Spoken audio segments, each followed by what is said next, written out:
कैसे हैं आप लोग। उम्मीद करती हूँ कि आप अच्छे होंगे और मैं भी बहुत अच्छी हूँ। मैं आपके लिए लेकर आई हूँ एक और नई कहानी और आज की कहानी का नाम है सच्चे प्यार की जीत। चलिए शुरू करते हैं। गांव का नाम था शिवपुर। चारों ओर हरियाली, खेत और पेड़ों के बीच बसा हुआ था।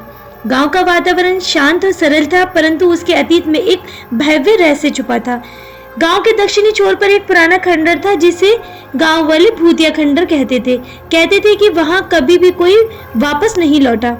दीपक और ज्योति इसी गांव में पले बड़े थे। दीपक गांव का सीधा साधा युवक था जो खेतीबाड़ी करता था, जबकि वह शहर से पढ़कर आया था।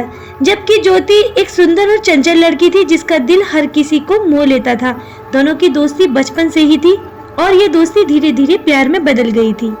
एक दिन ज्योति ने दीपक से कहा, दीपक, क्या तुमने सुना है वो गांव में जो हवेली है ना, वो भूतिया हवेली है और उसको बहुत लोग भूतिया खंडर भी कहते हैं। मेरा वहां जाने का बहुत मन है, क्या तुम मुझे वहां लेकर चलोगे?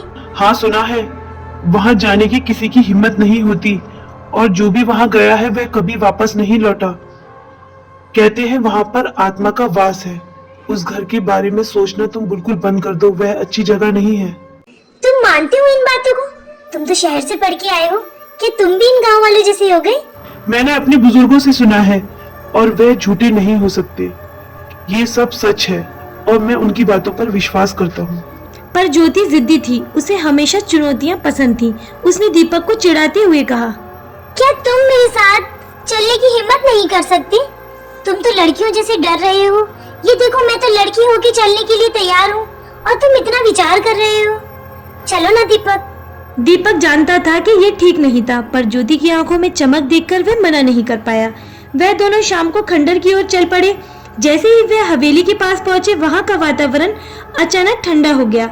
हवेली के दरवाजे पुराने और धूल से भरे थे। अंदर घुसते ही दोनों को महसूस हुआ कि कोई अदृश्य ताकत उन्हें देख रही है। ज्योति ने दीपक का हाथ पकड़ लिया। अंदर एक पुरानी तस्वीर टंगी हुई थी जिसमें एक सुंदर युवती थी। दीपक को लगा कि वह युवती ज्योति से बहुत मिलती जुलती है। ज्योति ने हल्की आवाज में कहा, यह अजीब है दीपक, मुझे ऐसा लग रहा है जैसे यह जगह मुझे पुकार रही है और मुझे यहाँ पर बहुत डर सा भी महसूस हो रहा है। लगता है हमने यहाँ आकर गलती कर दी है दीपक। चलो यहाँ से चलते हैं। अचानक हवेली के अंदर का माहौल बदलने लगा।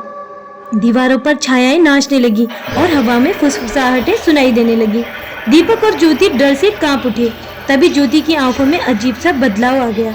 उसकी आवाज भी बदल गई और उसने धीमे स्वर में कहा, मुझे वापस मत ले जाओ। मैं यही मेरा घर है और मुझे यहाँ पर बहुत आनंद आ रहा है। तुम यहाँ से चले जाओ अगर तुम अपनी खैरियत चाहते हो तो। दीपक समझ नहीं पा रहा था कि यह सब क्या हो रहा है।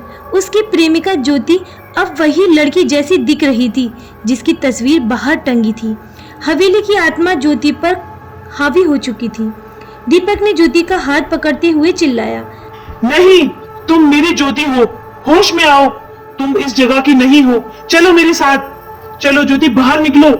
लेकिन ज्योति की आंखों में अब कोई पहचान नहीं थी। वह धीरे धीरे हवेली की ओर खींची जा रही थी, जैसे कोई अदृश्य शक्ति उसे बुला रही हो। दीपक ने अपनी पूरी ताकत लगाई, लेकिन ज्योति उसे छोड़कर उस खंडर में गायब हो गई। दीपक ज्योति के गायब होने के बाद सदमे में था। वह कई दिनों तक घर से बाहर नहीं निकला। उसकी आंखों के सामने बार बार वही दृश्य घूमता रहा, ज्योति का खंडर में गायब होना और उसकी अजीब सी आवाज।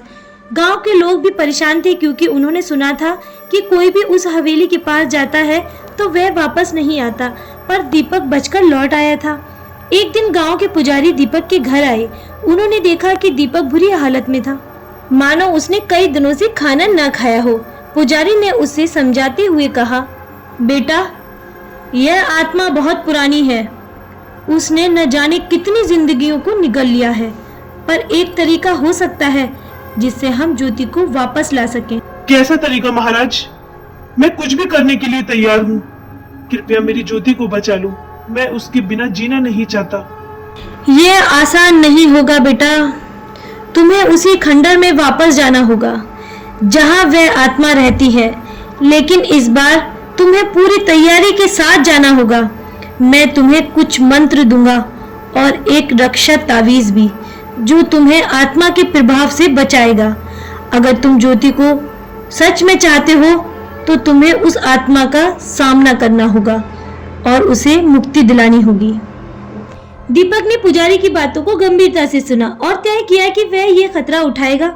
वह ज्योति को अकेला नहीं छोड़ सकता था। अगले दिन सूरज ढलने से पहले दीपक पुजारी से मंत्र और तावीज लेकर खंडर की ओर चल पड़ा।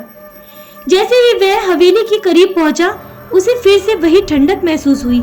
हवा में अजीब सी फुसफुसाहटें ही थी, लेकिन इस बार दीपक डरा नहीं। उसने अपनी मुट्ठी में ताबीज को कसकर पकड़ लिया और हवेली के अंदर चला गया। अंदर का माहौल पहले जैसा ही था। इस बार दीवारों पर छायाएं और भी अधिक भयानक लग रही थी। दीपक ने मंत्र का उच्चारण शुरू कर दिया और धीरे धीरे हवेली के अंदर सारी छायाएं धुंधली पड़ने लगी। अचानक एक गहरी डरावनी आवाज आई। कौन हो तुम? तुमने मेरे घर में कदम रखने की हिम्मत कैसे की? मेरा नाम दीपक है। मैं यहाँ अपनी प्रेमिका ज्योति को वापस लेने आया हूँ। तुम उसे यहाँ कैद नहीं कर सकती। वह मेरी मंगेतर है। तभी दीपक के सामने वही युवती प्रकट हुई जो तस्वीर में देखी थी। उसकी आंखें जल रही थी और उसके चेहरे पर नफरत भरी मुस्कान थी। उसने कहा, ज्योति अब मेरी है। जैसे मैं इस हवेली में कैद हूँ, वैसे ही वह भी अब मेरे साथ रही। तुम उसे वापस नहीं ले जा सकती। वह अब इस हवेली का हिस्सा है। अगर तुम ज्यादा परेशान करोगे तो इस हवेली में तुम्हें भी कैद कर दूंगी। दीपक ने तावीज को कसकर पकड़ा और पुजारी द्वारा सिखाए गए मंत्रों का जाप जोर जोर से करने लगा। जैसे ही उसने मंत्र का जाप उच्चारण किया, वह आत्मा चिल्लाने लगी। हवेली की दीवारें हिलने लगी और जोर जोर की आंधी चलने लगी। दीपक को लगा कि हवेली अब गिर जाएगी, लेकिन उसने हार नहीं मानी। वह चिल्लाया, तुम मुझे ऐसे डरा नहीं सकती।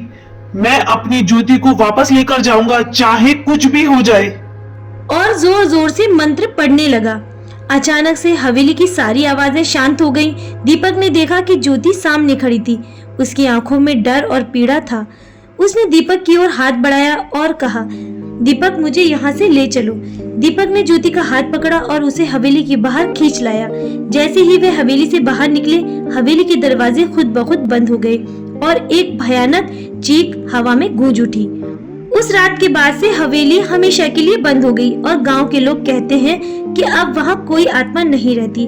दीपक ने उसे मुक्ति दिला दी है। दीपक और ज्योति ने फिर कभी उस जगह का रुख नहीं किया, लेकिन उनका प्यार और भी गहरा हो गया था। उन्होंने महसूस किया था कि सच्चा प्यार हर भय का सामना कर सकता है और हर बाधा को पार कर सकता है। इस कहानी की सीख यह है कि सच्चा प्यार किसी भी कठिनाई और डर का सामना कर सकता है, चाहे परिस्थितियां कितनी भी भयानक और खतरनाक क्यों न हो। अगर दिल में सच्चाई और साहस है तो हर बाधा को पार किया जा सकता है। इसके अलावा यह भी सिखाती है कि अंधविश्वास और भय से लड़ने के लिए दृढ़ निश्चय और सही मार्गदर्शन की जरूरत होती है। इस तरह इस कहानी का अंत हुआ। उम्मीद करती हूँ कि आपको ये कहानी पसंद आई होगी। हमारी कहानी को अंत तक सुनने के लिए आप सभी का बहुत बहुत धन्यवाद। ऐसी ही मजेदार और हॉरर स्टोरीज के लिए सब्सक्राइब करें हमारा चैनल क्रिएचर ऑफ शैडो।